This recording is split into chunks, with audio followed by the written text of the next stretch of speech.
ঢাকার ৩২ নম্বর ধানমন্ডি। সেই বাড়িটা ভেঙে চুরমার করে দিল, তছনছ করে দিল। বঙ্গবন্ধু মারা যাওয়ার পরে নাকি আপনার এলাকায় বাড়ি বাঘা সিদ্দিকী টাঙ্গাই, ঠিক না ভাই ঠিক? তারা নাকি রাজপথে নেমেছিল। শামীম ওসমান সংসদে গল্প শোনালো, বন্দুক নিয়ে নেমে পড়েছে যে কাউকে দুনিয়ায় রাখবে না। কত গল্প শোনালো সংসদে যে আমরা আছি, নেত্রী ভয় নাই, নেত্রী তুমি এগিয়ে চলো, নেত্রী তুমি গুলি মারো, আমরাই আছি তোমার সাথে, ঠিক না ভাই ঠিক? সেই নেত্রী চলে গেল, নেত্রীর আগেও অনেকেই গিয়েছে, পরেও গিয়েছে। আর ধানমন্ডি যেই বঙ্গবন্ধুর স্মৃতি বিজড়িত বাড়িটা ভেঙে তছনছ করে দিল। এত বড় বড় আওয়ামী লীগের নেতা যারা বলল খেলা হবে, পালাবো না, বলেছে না বলে নাই?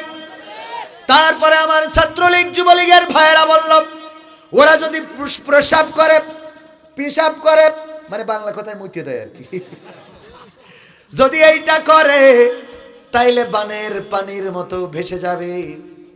অথচ ধানমন্ডিতে এমন একটা কাজ করা হলো, সেইখানে কোনো ছাত্রলীগ যুবলীগ আওয়ামী লীগ পাওয়া গেল না, কেউ বাধা দিতে আসলো না। আমি বলি ওগো আমার আওয়ামী লীগের ভাইয়েরা, এত বড় বাড়ি, বঙ্গবন্ধুর স্মৃতি বিজড়িত 3 তলা বাড়িটা এবং আন্ডারগ্রাউন্ড, কেউ বলে আয়না ঘর, সেটা নাকি সিঞ্চন করা হয়েছে। তার মধ্যে কিছু হাড়গোড়, তার মধ্যে কিছু বাচ্চাদের শার্ট, কিছু জুতা, এগুলো পুরাতন থাকতেই পারে। আর হাড়গোড় মানুষের না গরুর না কুত্তার সেটাও তো বোঝা কষ্ট, ডিএনএ টেস্ট করলে বোঝা যাবে। যাই পাওয়া যাক না কেন, এই বাড়ি এত কিছু করা হলো, একজনও ওখানে যেয়ে যেহেতু কথা বলেন নাই, এখন চায়ের দোকানে বিড়ি টানবেন আর বলবেন যে আমরা আগামী দিনে চট করে ঢুকে পড়বো, খেলা আবার হবে, এইটা কিন্তু আর সহ্য করা হবে না, ঠিক না ভাই ঠিক? বাড়ি ঘরগুলো ভাঙা হচ্ছে, তছনছ করে দেওয়া হচ্ছে, শহরে বন্দরে হামলা করা হচ্ছে। বাধা যেহেতু দিতে পারছেন না, সাহস নাই, সুতরাং স্যার দোকানে বসে বলবেন না আগেই তো ভালো ছিলাম। হ্যাঁ, স্যার দোকানে বসে বসিতে হ্যাঁ আসছি, ভয়ঙ্কর রূপে ফিরবো। কি রূপে? ভয়ঙ্কর রূপে। তোদের রূপ তো বাংলাদেশের লোক দেখেছে।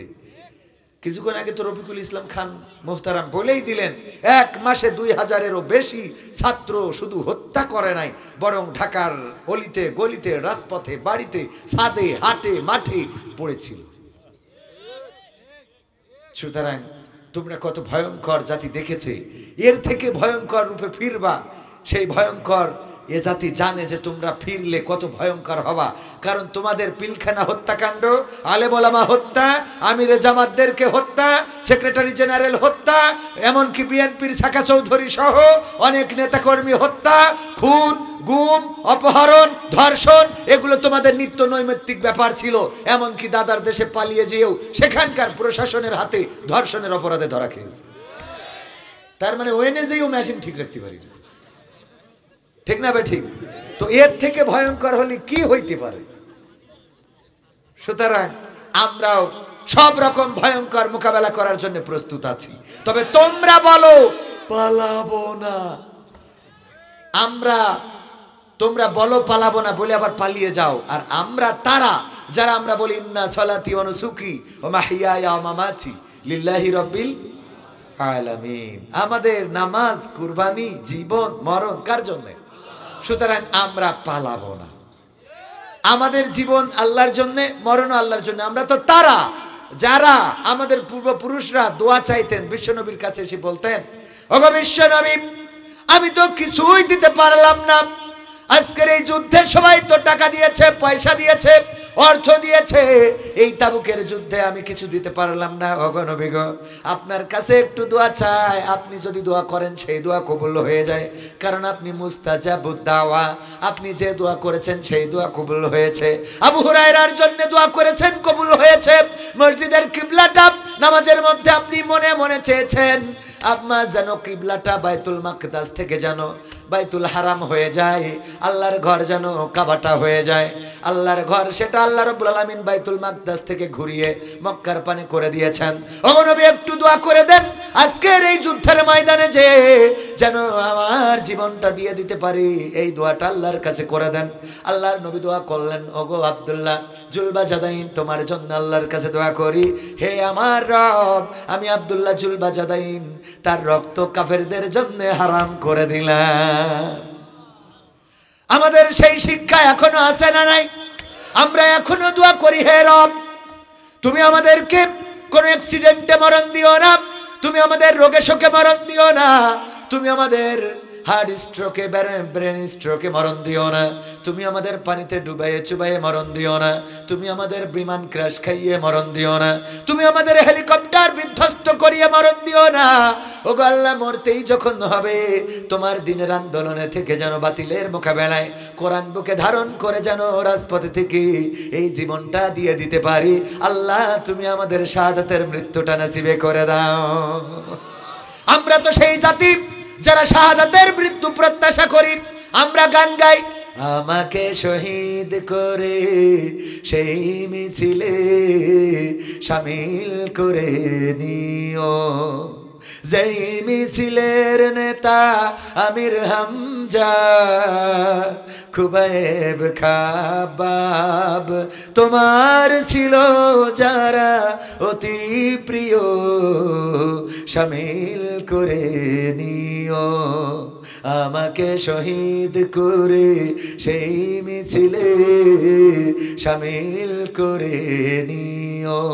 শাহাদাত শাহাদাত শাহাদাত চায়, শহীদ হয়ে বাঁচতে চায়, শাহাদাত শাহাদাত শাহাদাত চায়, শহীদ হয়ে বাঁচতে চায়। যে পথে শাহাদাত সে পথে জীবন হারাতে চায়, শাহাদাত শাহাদাত শাহাদাত চায়, শহীদ হয়ে বাঁচতে চায়। ঠিক না বেঠে?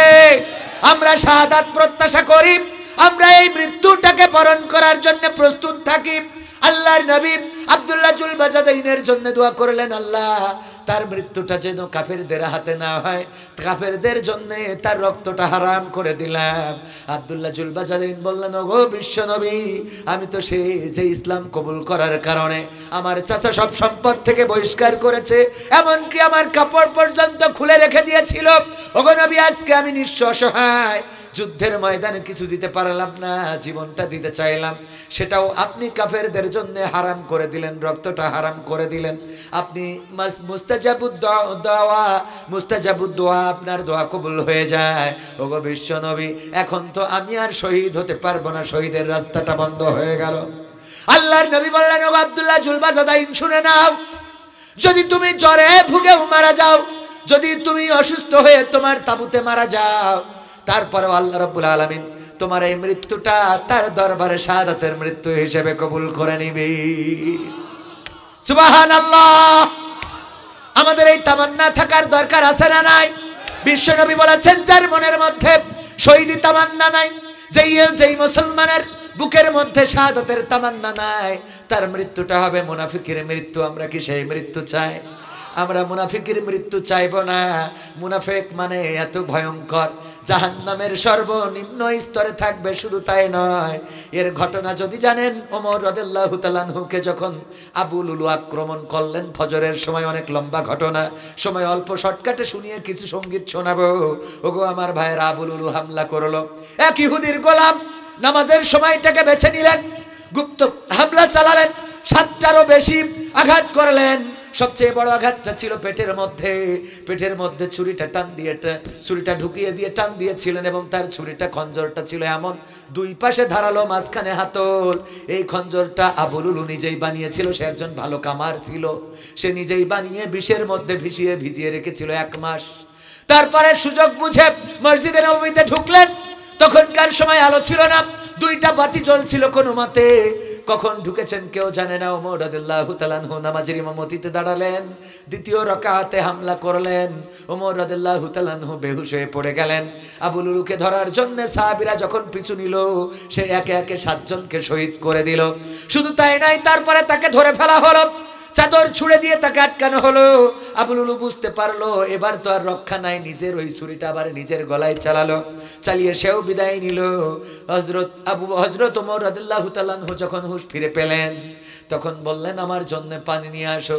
মানুষেরা চিন্তা করলো, সাহাবীরা চিন্তা করলো হয়তো বা পানি পান করবেন, কিন্তু না, হুঁশ ফিরে পাওয়ার পরে উজু করলেন, তারপরে বললেন আমি ফজরের নামাজটা শেষ করতে পারি নাই, সুতরাং আমি নামাজটা শেষ করব, তোমাদের নামাজ হয়েছে নাকি? বলল হ্যাঁ, আপনার অসুস্থ, আপনি যখন আহত হয়েছেন তখন অন্য একজনকে ইমাম বানিয়ে আমরা নামাজটা আদায় করে নিয়েছি। ওমর রাদিয়াল্লাহু তাআলা আনহু দুধ পান করলেন। হাকিম যখন দুধ খাওয়ালেন সেই দুধটা পেট থেকে বের হয়ে গেল, গড়গড় করে পড়ে গেল। বললেন ওগো ওমর রাদিয়াল্লাহু তাআলা আনহু, আমার কাছে আর তেমন কোনো চিকিৎসা ব্যবস্থা নাই যেটা দিয়ে আপনাকে আবার ব্যাক করাতে পারি, ফেরাতে পারি। সম্ভবত আপনাকে দুনিয়ায় বেঁচে থাকার আশাটা ছেড়ে দিতে হবে। ওমর রাদিয়াল্লাহু তাআলা আনহু ডাক দিলেন সন্তান আব্দুল্লাহ ইবনে ওমরকে, ডেকে বললেন আব্দুল্লাহ ইবনে ওমর শোনো, তুমি যাও হুযায়ফা রাদিয়াল্লাহু তাআলা আনহুকে ডেকে নিয়ে আসো। হুযায়ফা রাদিয়াল্লাহু তাআলা আনহুকে ডেকে আনা হলো। ওমর বললেন ওগো হুযায়ফা, আমার তো যাওয়ার সময় হয়ে এসেছে, পৃথিবী ছেড়ে বিদায় নিতে হবে। আমি জানি তোমার কাছে আল্লাহর নবী একটা লিস্ট করে দিয়েছেন, মুনাফিকের লিস্ট। এই মদিনায় কারা কারা মুনাফিক তাদের একটা নামের তালিকা দিয়েছে।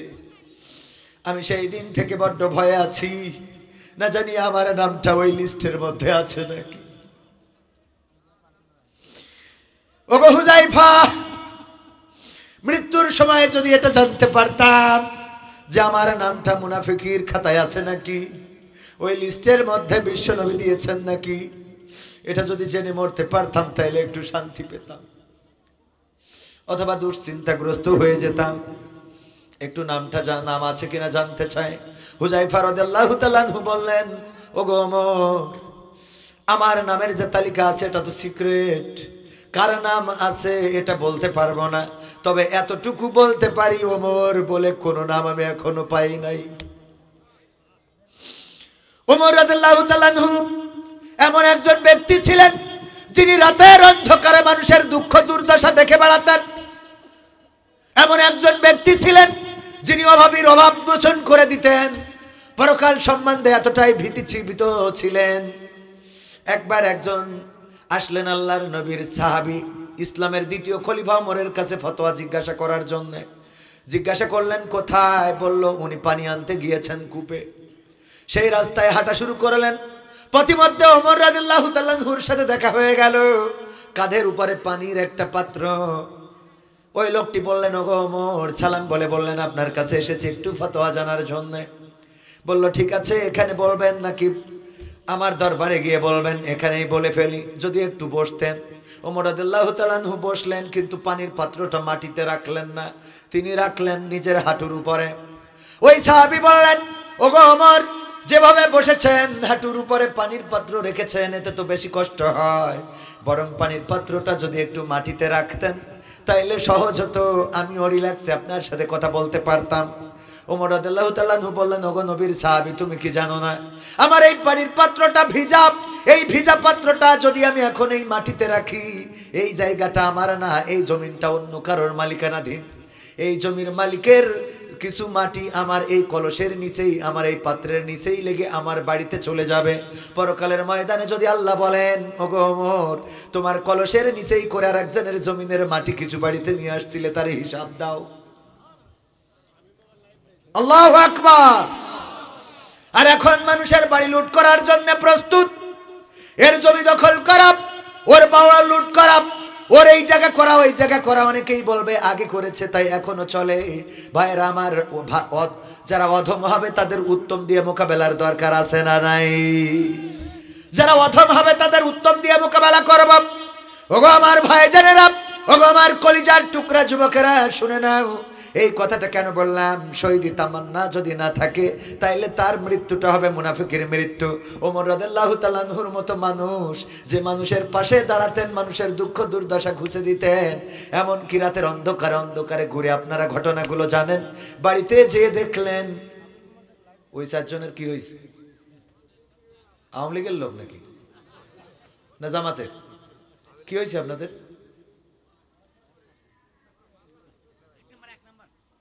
এক নম্বর না, ভালো কথা ভালো লাগে না, কিছু শয়তান থাকে